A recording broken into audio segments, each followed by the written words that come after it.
Before we start today's video, I want to go over, kind of piggyback what I said on the last video about how I charge customers, how I go about doing that on an hourly rate. And I'm able to do that because one important reason why, every job I get a new sheet of paper out and I literally write down everything. You know, I kind of clock in on that job when I start on it. Now, if I stop midway to run a town or something like that, or if I go eat or anything, a break, you know, I clock out of it and I write everything down, every little detail. As a shop owner, it's really important to do that. I don't have some fancy computer device to where I can actually clock in and clock out and keep track of all the jobs, so I do that by paper. I do it like kind of the old school way. So I know a lot of people were going to have questions about that. I've been asked before, you know, going switching from just pricing everything out individually to going to an hourly, how it's working out. I honestly can say that it works out a lot better for the customer and for me, because it's just, you know, everything, anything, any big corporation, any type of automotive trade, everything is done by a flat rate hour. So that's how I treat it. And I just, like I said, I write everything down religiously, and I make sure it's as accurate as I can. And sometimes, you know, I'll write something down that isn't necessarily considered part of what I'm doing, but it has something to do with it. And a lot of times I'll just, you know, deduct that from the estimate when I finalize the bill for the customer. And I'll go through there and I'll do all that at the very end. You know, I'll kind of look at what I did. You know, and if I feel like that it's not worthy enough to go on the bill, then I won't write it down on the bill.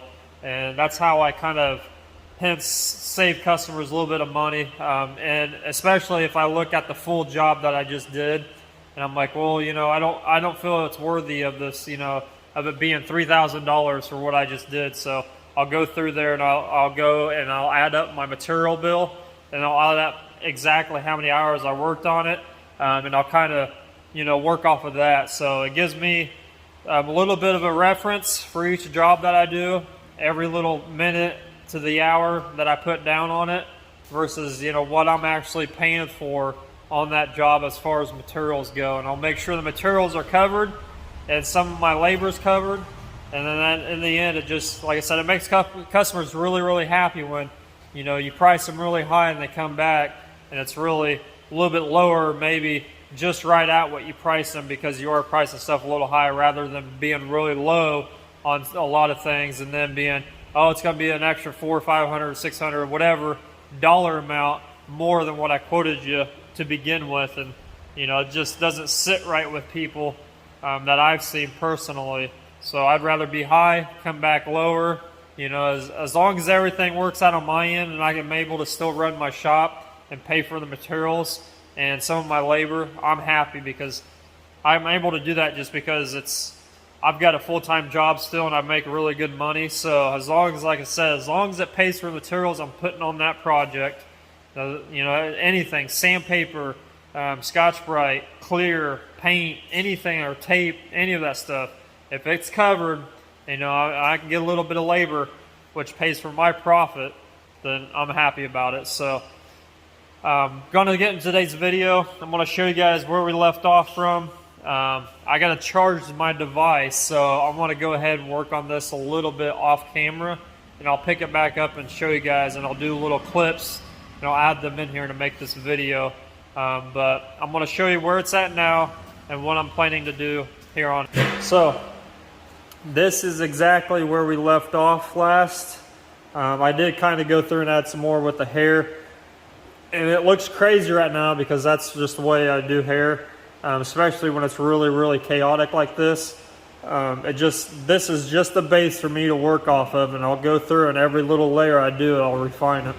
And that's how I get to like images like this one. If you haven't seen that one, go back and watch the videos on it, and it'll tell you how I get to these things. So, but the next step I'm going to do on this is I'm going to make up like a blackish brownish, like a really dark brown, almost to where you can't even tell it's brown, and go through and just do all these dark areas in here and punch out his eyes. Because with the gorilla, you know, you might see that they're mostly black, But in all reality, they've got a lot of, let me get this photo here, but they've got a lot of, you know, this stuff looks kind of black in here, but it's really, really like a dark brown.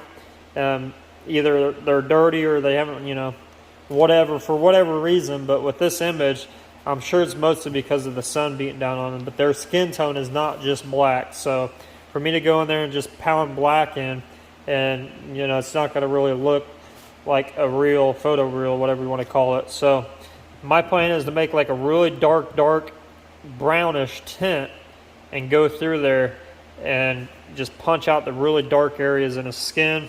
And then I'll do the same thing down here. I'll make like a really dark pink color, and I'll go through here and I'll punch all this out. And then, you know, I'll work his eyes, and I'll go, since I have the brown out already, I'll go through the hair and I'll start refining that as well with that dark brown. Because with hair, you might just see the highlights areas of it, but it's really, it goes deeper than that because it's really thick.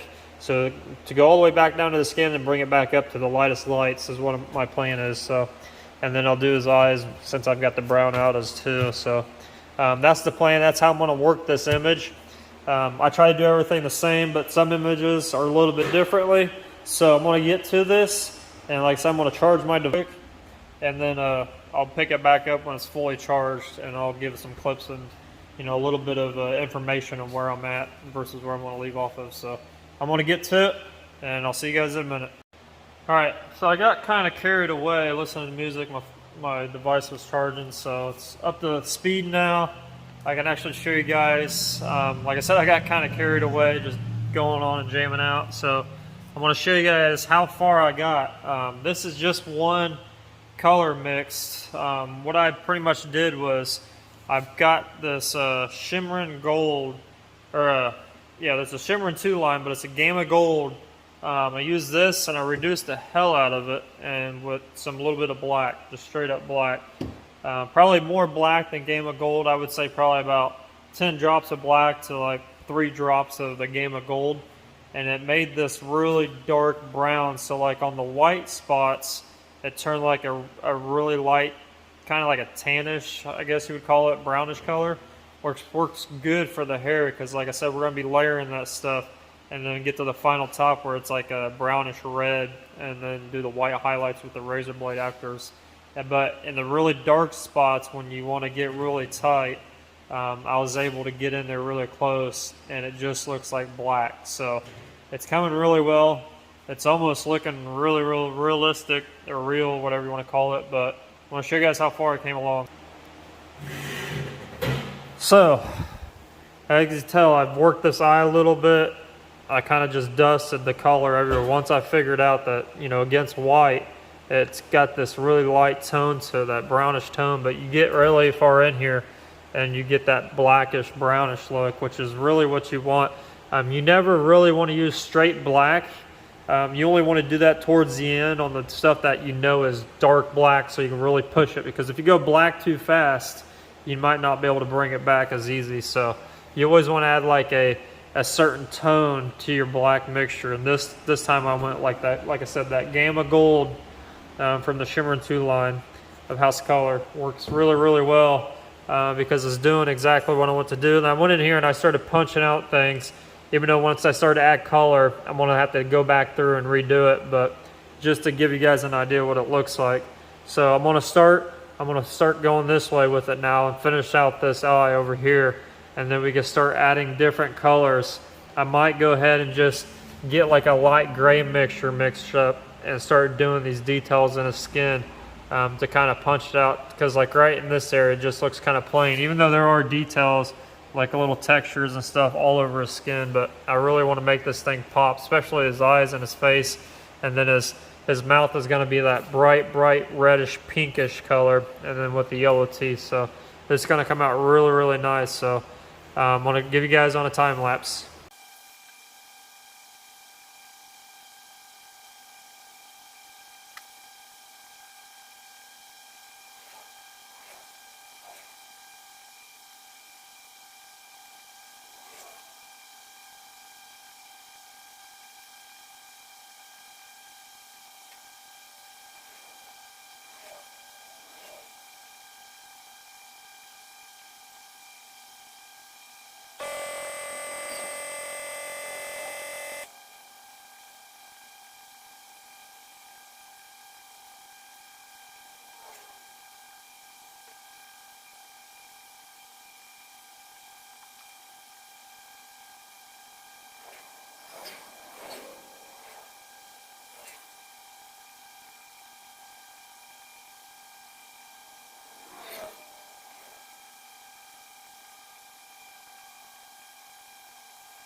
So, for the mouth area and the tongue, I just took white, and then I took this meteor maroon, probably 2 parts white, maybe a half of for this maroon.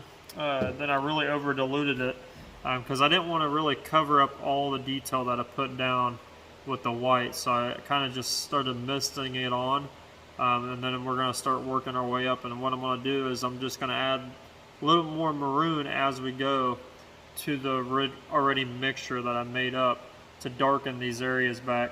Even though some of the stuff's in black, I'm going to make it really dark, like a dark bloody red almost, and then just start darkening these areas up, and it'll punch this thing out. So we're just going to keep adding layers and layers and layers on top of the pink and just work our way up until I think it's exactly where we want it. So, but other than that, that's it for today's video. Like I said, the next video we're going to start adding layers on top of this, and then after that we're going to get this hair dialed in.